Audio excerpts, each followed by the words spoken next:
Hi, hello, it's Nikki and welcome to my messy bookshelf. Today I'm here with another tag video, and this is the books and art tag. And this is a tag that was created by Daniela at Uncommon Reader to celebrate her 1-year anniversary on Booktube, so super fun. And I was tagged by Sue at Sue Jackson. So I love books and I love art, so I will just get into it. So the idea here is that we get a painting, and each painting is a prompt, and you are supposed to pair a book with each of these paintings. So the first prompt is the painting is Wanderer Above the Sea of Fog by Caspar David Friedrich, and it's asking for a book that focuses on or explores solitude.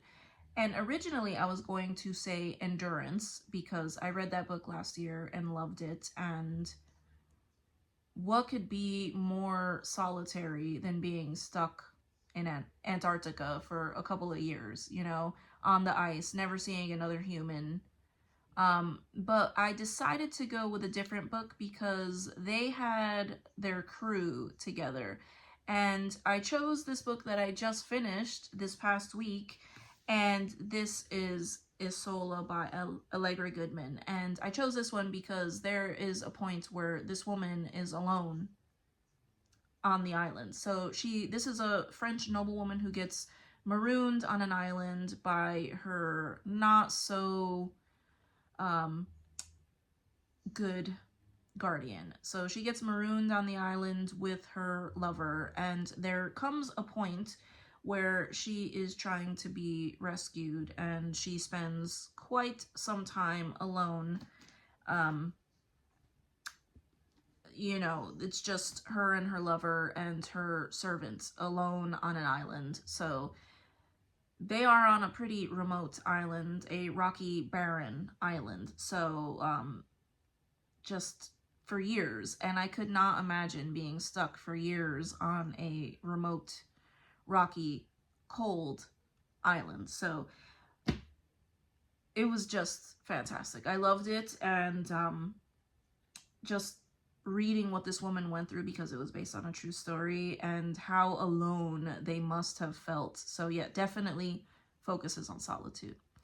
The next one is, or the next painting is Cherubs by Raphael, and this is a book with with supernatural protagonists.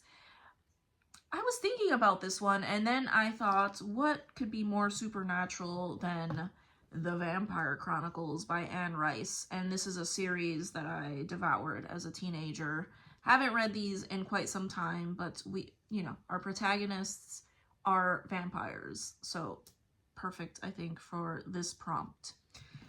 The next one is Moscow by Kandinsky, a book set in the future. I was trying to think of a book that fit this prompt, and finally I settled on Planet of the Apes by Pierre, I can't say that, Bouillet.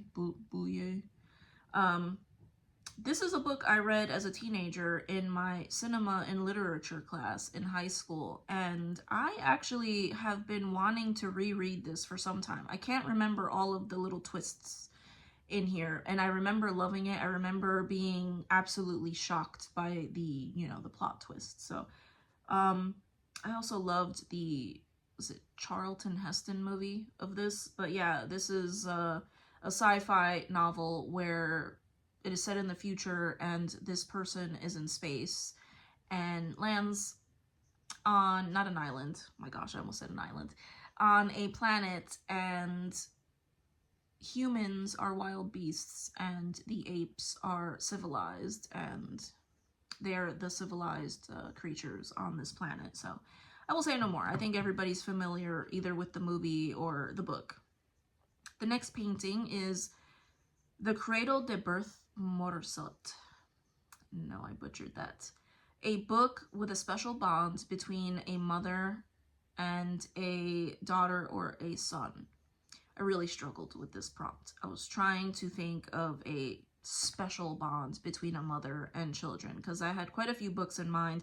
I finally settled on one of my teenage favorites, and that is Harry Potter, because a lot of the magic takes place because of the bond that this woman had with her son. So I will say no more. Everybody is familiar with Harry Potter.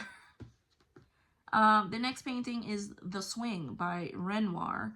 And this is a book that reminds you of your childhood. And I have talked about this book in the past. I chose The Trumpet of the Swan by E.B. White.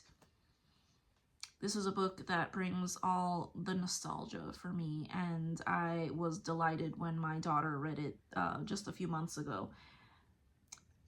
I credit this book as being the book that made me into a reader, because I remember reading it in class and being so hooked, and I didn't want to leave the book in class, so my uncle took me to buy the book, and I finished it before the class finished it, and then from then on I devoured books.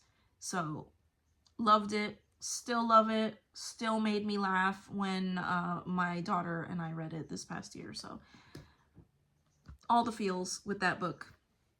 The next one is American Gothic by Wood Grant, a book set in a rural, I always have a hard time saying that word, a rural area. And this is another one that reminds me of my childhood, and this is Little House in the Big Woods by Laura Ingalls Wilder. What could get more remote than this, or rural, excuse me, than this? They live in a tiny cabin in the middle of the woods, and they are several days, or at least a day's ride from their nearest neighbors. So I still love it. I loved it back then, and yeah. And then Self-Portrait of Artemisia Gentileschi, or Gentileschi.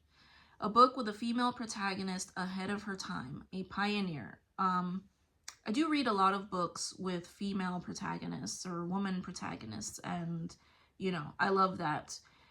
I did finally settle on historical fiction based on Elizabeth I, Queen of England by Margaret George.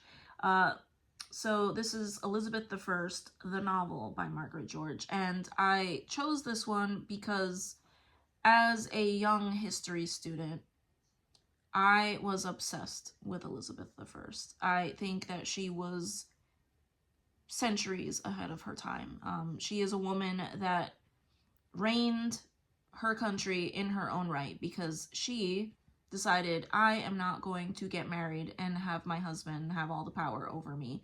I am going to rule, because that is what I was born to do.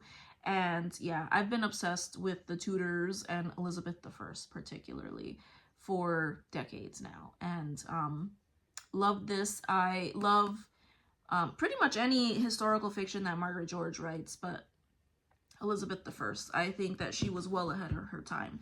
Super educated, she ruled wisely, like, she made it possible, I think, for other women to rule in their own right. So, and then that was the last prompt. And then the bonus prompt is, what's your favorite painting or art? Create a prompt to match your art with the book title.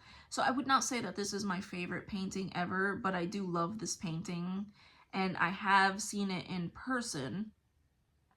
And just because I love the sea and I love books set on the sea, I chose The Great Wave off Kanagawa, and that painting was by Hokusai.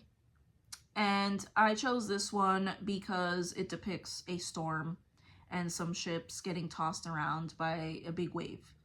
I could not mention Moby Dick. And this is a book that I read this year after wanting to read it for a long time. And yes, I just love books that are set on the ocean. So I chose Moby Dick and The Great Wave. So that is it for the tag, and I thought it was super fun to do, and I love the paintings and art that was chosen. But yeah, I thank you so much if you made it to the end of this video, and I hope to see you in the next one. Take care. Bye.